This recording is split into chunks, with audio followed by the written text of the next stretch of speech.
The ties between Manchester City and Girona FC would open the doors for one of Pep Guardiola's important acquisitions for this season: the arrival of the Brazilian wonder and our current suspect known as Savinho or Savio. So far in his first few games with City, Savinho manages to bewilder football fans with his immense footballing rhythm and jazz.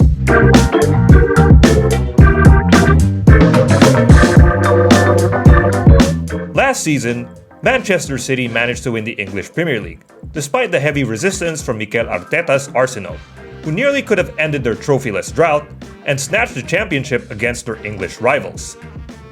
While City has stood tall against their foes, there have been some cracks that opposing teams have capitalized on.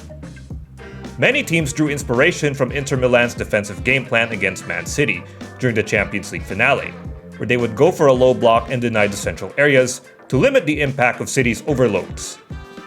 City tends to rely on a slow and patient build-up, which would allow teams to instantly organize their defensive shape. Part of the reasons why City are laborious with their build-up stem from their options in the wide areas. Now both Jack Grealish and Bernardo Silva are talented players, and there's no denying that these two are world-class wingers given their prowess in challenging the opposition's defenses.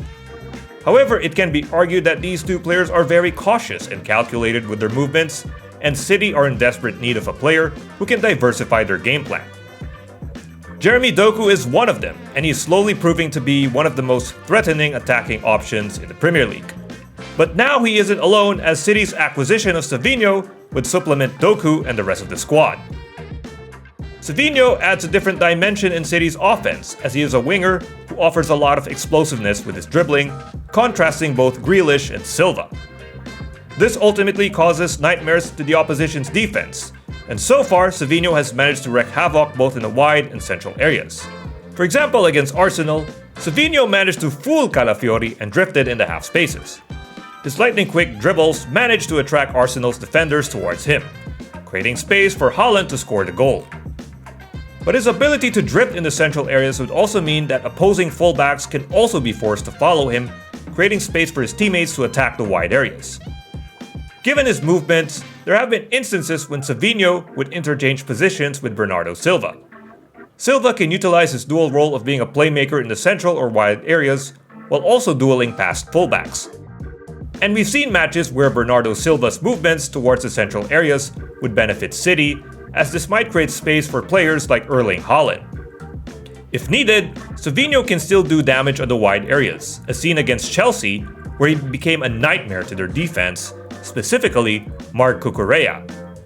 What's even more impressive was that Savinho, alongside Doku, made a decision to switch positions where the former moved to the right-hand side of the pitch, which tactically was the perfect setup versus Chelsea, as Cucurella was able to hold down Doku, but not Savinho. Indeed, his arrival has been the spark plug that City needed this season, and so far his numbers have highlighted some level of improvement from an offensive standpoint. At 20 years of age, the ceiling is high for the young Savinho, who could further improve as the years go by. Anyway, that's all, detectives, and I do hope you learned something from this case file.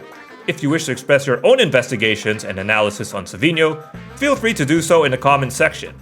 Please don't forget to leave a like or subscribe to our channel for updates. Until next time, see you around for our next investigation.